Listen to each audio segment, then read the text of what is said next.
Welcome to Greek for a Week. I am glad that you have decided to view this week's video. And this week we are looking at two verses, Philippians chapter 3, verses 18 and 19.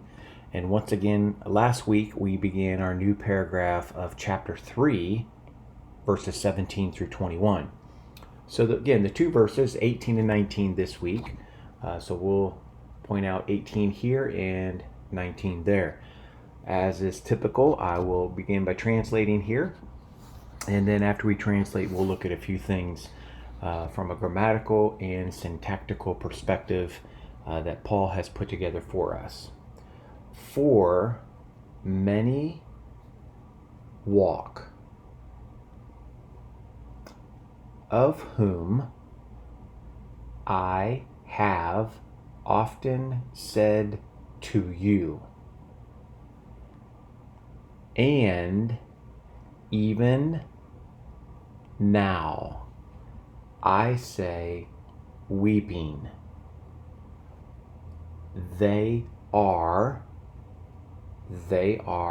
the enemies of the cross of Christ, whose end is destruction, whose God is their appetite and their glory is in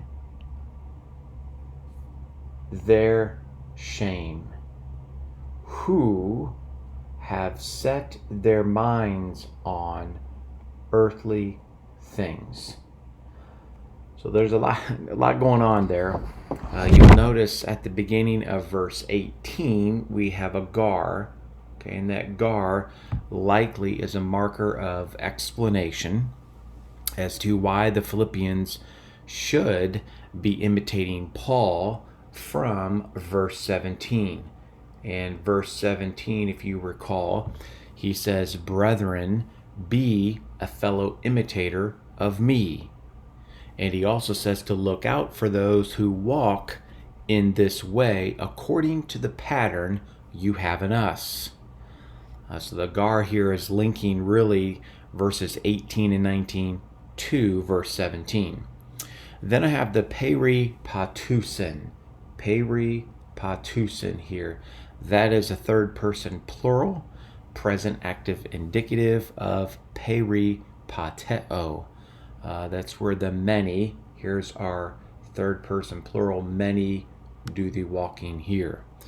Now the us palakis alegon humin, that's a relative clause here that's explaining the many. So this relative clause, this relative clause, I've lost my place here. All right. That goes back to the subject here of many. The alegon here, first person singular, here is alegon, first person singular, imperfect, active indicative of the verb lego. And then lastly, we have the klaion, okay, which is a participle, present active participle. That's a masculine nominative singular of the verb kleio. That's a participle of manner, likely describing how it is that Paul says, and that is, he said it weeping. Then verse 19, really I just have two comments here. Verse 19, the three own clauses. Okay, so you have an own, ta, telos, apo, Leah, then you have an own, ha, theos, he, kalia, as well as really the own is repeated again with the he, doxa, en, te, ace, kune, alton. So those three clauses, really they point back to the enemies, which is the tous, ek, thrus.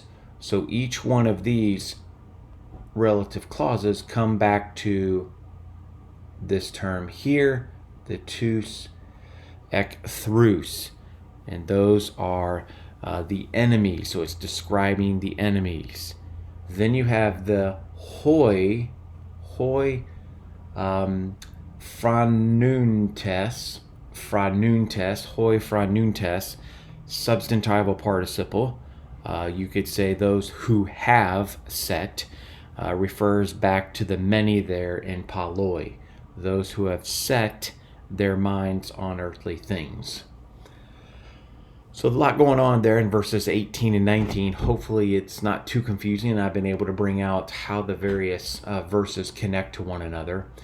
So next week now I will look at verses 20 and 21, which as always that will wrap up the paragraph, which then puts us 2 weeks out to diagram this particular passage before we move on to chapter 4. Have a great week.